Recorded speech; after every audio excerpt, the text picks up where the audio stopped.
Hey, can I talk to you for a minute? First, I want to point out I love the energy that you bring to every interaction that we have. It lights up the room, it helps people get connected and get motivated. And there's this particular thing that you've been doing that is not helping the team. And what I really need you to do is be more assertive and be clearer about the things that you're dealing with. Now, again, the energy that you bring to the team is fantastic. It's not the end of the world. These are just some small things that I really need you to think about. Okay, does that sound familiar? I call that the poo-poo sandwich, and we'll come back to that here in a second. But I'll give you a different example of performance conversation. All right, man, you've been on the team for about 90 days. You've been here for 3 months. You're not new. And there is a gap. There are some expectations that currently you are failing to fulfill. And I want to be super clear. I'm talking to you about this because that behavior, that performance needs to change. I'm here to figure out what resources and support you need so that you can fulfill the expectation. But if you choose not to acquire resources and support and choose not to change the outcome, change your behaviors and actions to make this thing better, we are going to have to take steps either to reassign you or to exit you from the team. Now, that is an example of a performance conversation. The first one was the poo-poo sandwich, which is feedback. And today we're going to talk about the difference and why it's getting so many damn managers and leaders frustrated, irritated, and not having the outcomes that you want. I am Jesse, your selfish servant. And the reason I love having these conversations is because I want to pour into OG ballers like you so that we can collectively leave the construction industry better than we found it. Now, we're going to get super clear about the difference between feedback and performance conversations. And I also want to add the little asterisk caveat that this is how it works in Jesse land. And it's pretty rigid, it's pretty clear, but it has produced phenomenal outcomes for me in terms of people being understanding like what they need to do, what they got to focus on, what kind of support they're going to get from me, and also, not being a super direct jerk mean guy in all situations, because it is easy to go down that route. And the feedback poo-poo sandwich approach, the nice soft touchy-feely approach is valuable and useful in the right setting. And so is the performance management conversation in the right setting. For some reason, and I'm sure it's just because, managing people and leading people is complicated. It's difficult. It's uncomfortable. It makes us do things that we'd prefer not to do as managers. And so I've seen a lot of people out there start migrating to like the touchy-feely, let's be nice, let's be gentle. And that probably works for some people, but it also sets them up for failure. And so I want to be, again, this is a Jesse-ism. It may not be true for you. And if it ain't true for you, don't sweat it. Just keep on tracking. But if you have been frustrated from giving people feedback because they do not change their behavior, they do not do the things or stop doing the things that you need them to do, it's probably because you're tinkering around or tiptoeing around in soft, vague, fluffy feedback. And you probably need to start suiting up and bringing the performance conversation. So first, let's talk about feedback. And I am the case study in this example. At the very top of this live stream, I gave the poo-poo sandwich example of feedback, which is a common thing. It's a tactic. It doesn't work for me. And the theory is this. First, you give them some positive feedback or a positive observation about their performance, or give them a compliment, right? That's the bottom layer of the bread. And then you give them some critical feedback and you let them know what the problem is, what the issue is, what they need to work on, blah, blah, blah. And then on top, you put another bun on top of that bad boy, and it's a positive, nice thing. Now, I get it, right? Some people are delicate. I am delicate. But it it absolutely muddies up the message. For some people, they will only hear the critical feedback. And that was the whole point of the damn conversation. And so they feel like they were baited and switched. What does that do? That cuts off trust. That cuts off connection, because you're not being authentic, or you're just not being transparent and saying, hey man, we need to have a performance conversation. There's this thing you're failing to do. We need to fix it. What do you need from me? Very simple. We pad it up, right? We start with the compliment, and then we give them the critical, and then we give them the positive. And so they lose trust. And anytime you come talk to them, what's going to happen is they're going to say, okay, yeah, you're starting off nice, but where's the hammer? I know you're coming with something, just hit me with it. That happens for people. Now, for people like me, I'm a math guy, right? And so if you give me 3 pieces of feedback, observations about my performance and my behavior, I'm doing math. And if 2 out of 3 are good, guess what? I'm winning. I'm batting 600, and them's is Hall of Fame numbers. I don't even hear the critical feedback. And I have had bosses say, Jess, we've talked about this. Like, I don't remember talking about this. Like, yeah, I told you that. I was like, I don't remember it. Like, I really don't remember it, because it was so soft and gentle, and there was pillows all around the critical feedback that I missed it. It went entirely over my head. And so that's the point, right? Is when we come and more specifically in the appropriate setting, I think it worked fantastically. Like, I've been a part of a lot of nonprofits. I've been a part of organizing a lot of volunteer, we'll say, events. And in that context, I am going to be giving feedback. It's very suggestive. It's very polite. It's very soft, because they're not on the clock and they ain't getting paid. Like, they're there of their own free will. When I'm talking to my friends, or, folks that there's not like a formal power dynamic in terms of like they report to me and I verify their expense reports and their timesheets and all that stuff, that's a different situation. So in these other like very social environments, this feedback idea is valuable. And now the way I do it, and the thing I'm recommending to you, is when you're in these social environments, one-on-one, groups, volunteers, teams, etc., basically where people ain't getting paid to put up with you, feedback is good. The problem is we try to use this feedback, nicey, softy, touchy thing in a professional context, and that's where we have problems. Now, that's not to say that it doesn't work when you're the boss and when you're in charge and when you're a manager. It can work.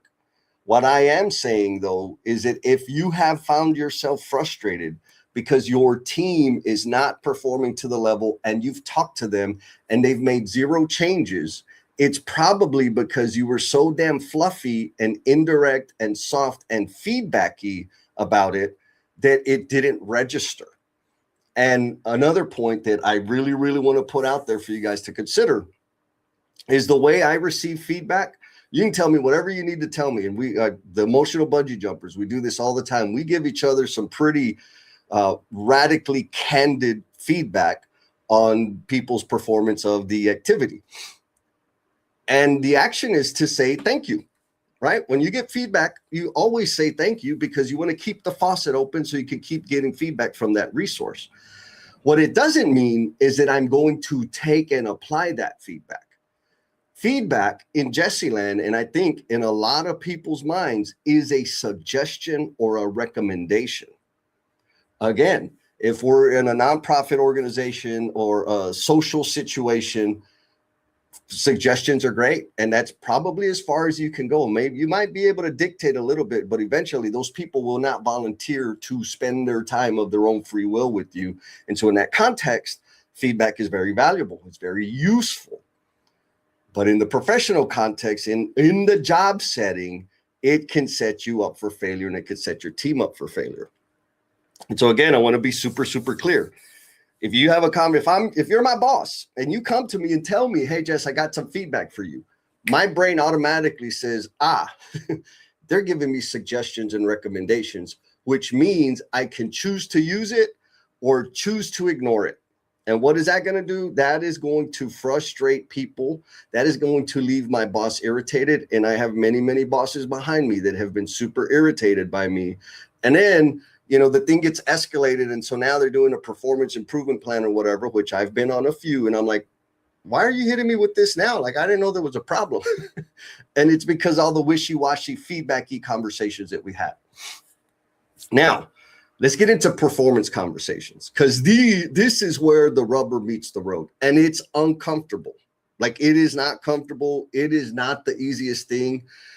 It does get comfortable with practice, and I super pinky promise that the more practice you get, you'll see, like the reps, when you get the reps in, you'll see the behavior change. And because of such a dramatic impact on the person's behavior, the outcome transforms. Things are better faster. So then it's like, okay, it's going to be uncomfortable, but we are going to achieve the intended outcome faster. So it makes it easier for me to do the thing. Now, there's 3 points in a performance conversation that I super anchor on. And 1, I kind of gave it away. It's anchor language. 2 is consequences. And 3 is resources and support. And when I say anchor language, I will use words like failure, problem with performance, impacting, stealing from the team, not helping us win. I am ultra clear. Like, I use words that they're not going to forget. Hey, oh, look, we got Miss Coach Carrie. How you doing, Miss Coach Carrie? How you doing? I'm super clear. Coach Carrie, I'm going to use you as an example. If we have I'm the manager, you're on the team, and I got to give you, have a conversation with you around your performance.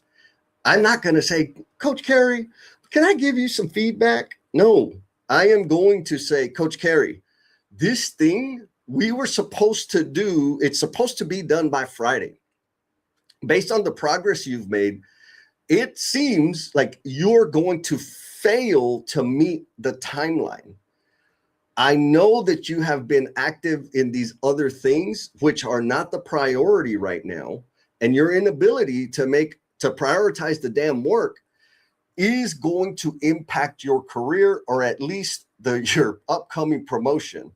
So what do you need from me so that you can meet the expectation? What support, what resources do you need from me so that you can figure out how to prioritize the thing and get things done on time? Because right now you already missed the first deadline. Now, I know that sounds harsh, and it feels harsh me saying it, but the point is, it was a performance conversation. It was not a feedback thing. I'm hoping you can pick up on the difference. I'm not making suggestions. I'm being clear. Failing to meet the objective, these are the behaviors that you're doing. What do you need from me so that we can get you back on the path? And so ultimately, when you're going to have a performance conversation with somebody, you could be lazy like I used to. This is how I started early. I would be super clear, like, hey man, we need to talk. We need to have a performance conversation. This conversation is about your performance and how that performance is not contributing to the goal. Ultra clear. Did it feel yucky for the people? I'm sure it did, because it felt yucky for me. But it was anchor point, like, oh crap, yes, we had a performance conversation. Yes, Jesse did tell me, sat me down to talk to me about me failing to meet the objective, or about some behaviors and actions that I needed to stop, and some behaviors and actions that I needed to start. There's no confusion about it. So anchor language, I super recommend it. You don't have to use the words I use. You can come up with your own words, but the main point is use words that they will not forget. The second is tying consequences into that conversation. I have done this. It's happened to me, and I've seen it happen with apprentices out in the field. It's happened this, like, between me and some of my direct reports over the years that I've been out there. I did not communicate the consequence. I used the anchor language and said, hey, there's this thing, you need to stop doing it, or you need to start doing this thing, or whatever it was. But I never said, if you fail to do so, X will happen. And so when I came back, I'm like, hey man, we had the damn conversation. You still haven't done anything about it. And it was like, I remember one guy in particular was like, well, I didn't know it was that big a deal. I'm like, well, why the hell do you think I talked to you? He's like, well, yeah, I knew you were upset. And yeah, I'm working on it. I'm like, okay. Bad on me. My coach back then, Mr. David Verbal, said, okay, are you communicating the consequences? And of course, I'm like, well, he knows. And he said, okay, so what about his behavior indicates that he knows what the consequence is? Because the consequence was that he was going to be terminated or moved off the team, which were like, that's not a good thing, right? I didn't want that from you. He had a lot of value to bring to the team. And I was like, oh yeah, I guess he doesn't know. He didn't make all those connections. I did. So next time we sat down, I used the anchor language, like, hey man, we got to talk about this thing.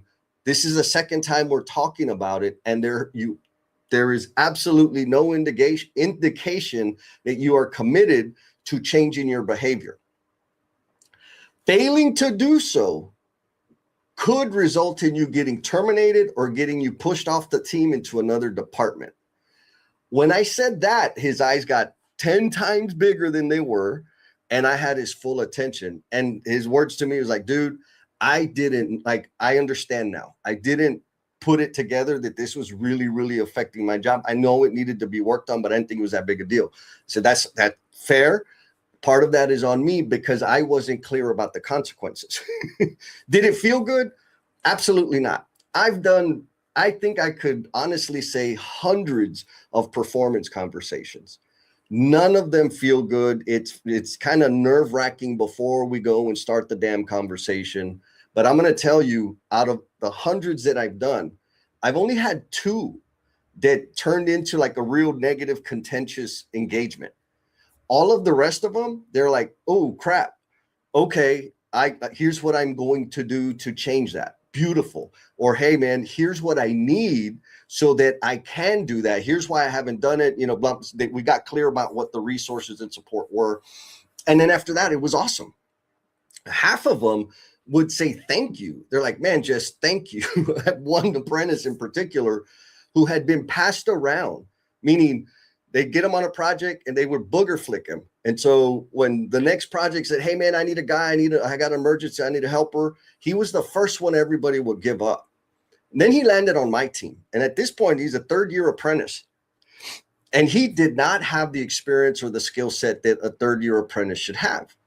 And so I sat him down and I said, hey man, do you understand why you're always getting passed around? He's like, yeah, because everybody wants me on their job. And I'm like, you're kidding me. He's like, no, like, of course, like they're always asking for me. That's okay, bro. I got to tell you, it is not because everybody wants you on their job. It is because everyone is so eager to get you off of their project. I was like, so I'm going to give you we're starting with the fresh slate, but I got to let you know, man, you're a 3rd-year apprentice. I'm looking at your bucket of tools. You ain't got nowhere near the tools that a 3rd-year apprentice needs to have. So here is the tool list. I need you to start buying a new tool every week until you fill this list, because I'm limited on the work I can put you on. And if the pay rate that you're earning, you don't have the tools to execute that work, guess what? The next step is termination. So I need you to get your tools and I need you to ask questions, because I'm going to help you get better. But if you refuse to take on more responsibility, get tools, and take on more complex tasks, you will be terminated. I am not passing you on to another team. Of course, you know, he was a little teary-eyed. It was a heavy conversation. I wasn't screaming at him. I wasn't yelling at him. I just needed to be clear, because for 3 years, his managers were not clear with them. And the poor guy thought he was doing good for 3 years. And so, main point, anchor language, what are the consequences, secure a commitment, and then resources and support, right? So we're going to use my apprentice guy as an example. I said, look, man, I've already given you a list. That's a resource. Here's the tool list you need to get. I gave you direction. You need to buy a new tool every week. If you can't, let me know, right? Because some of the tools, you needed a turbo torch, which back then was like $175. Like if there's a dollar issue, let me know and we'll work that out. But they have like $10 tools on there. Like, come on, bro, skip Subway for a couple of days and you'll get the tool that you need. And so I said, okay, now what else do you need? What can I do that will help you get to where you need to be. And it was awesome. He's like, you know what, Jess, I don't really like this conversation. He said, but can we have this type of conversation at least once a week? Like, I want to know, am I getting better on a weekly basis? And I said, yeah, for real. He's like, yeah, like you just tell me how I performed on the task, what your expectations were, and if I met them and if I didn't. He didn't use those words. And I'm like, bro, absolutely, man. That's exactly what we're going to do. And, you know, I was a foreman. He was an apprentice. So I didn't really work side by side with him. And he already knew that the journeymen weren't giving him any feedback, right? They're just yelling at him and telling him to hurry up. And so after a few months, he started making progress because we had the performance conversation. And I talked to all the other foremen that he had worked with before. And I'm like, bro, why in the hell haven't y'all told this guy that he's not performing? He's like, well, we did. I'm like, okay, but like, did you sit him down and talk to him?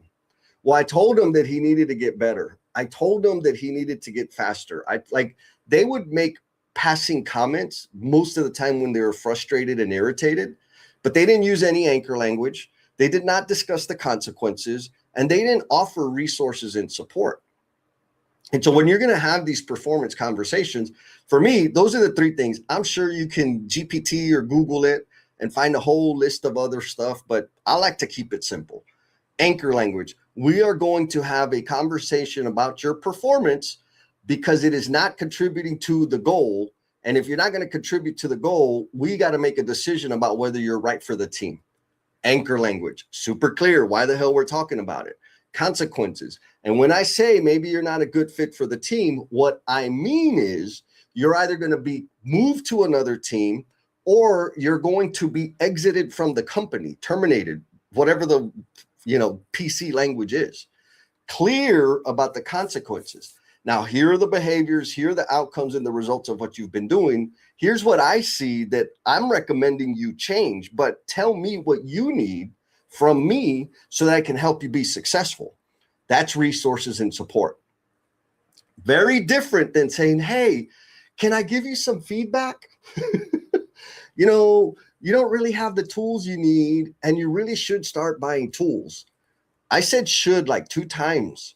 That is a suggestion and a recommendation.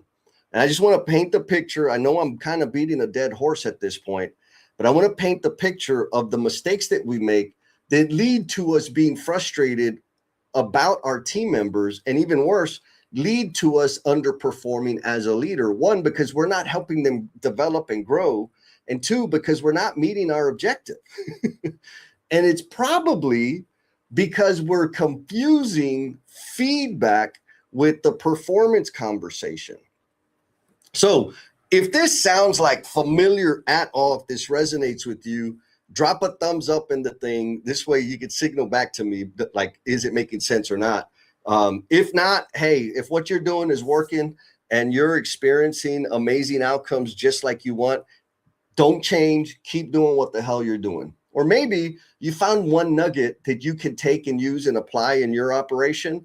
Take that nugget, apply it, go make yourself better. Ultimately, the purpose of these ideas and me sharing some of the twisted ways I think about things is to help you share your gifts and talents so we can leave the construction industry better than we found it. Now, if you're interested in having more conversations like this with other OG baller leaders in the industry, I'm tinkering around on this experiment known as the Construction Leadership Lab. And so we're going to be launching, we're going to have the kickoff session on July 11th. Right now, I'm getting feedback and building all the back end stuff with my partner in crime, Miss Erin. She's really the brains behind everything. I'm just the pretty face. And so if you're interested in that, if you want to get on like the first to knower list of what to expect from that little community and be the first to know that, hey, it's open, come sign up, drop the lab in the comments. If you drop the lab in the comments, I will get a link to you so you can give us your input and so you can get on that list. And if not, it's okay. I still love you. Be cool, be kind to yourself, and we'll talk at you next time. Peace.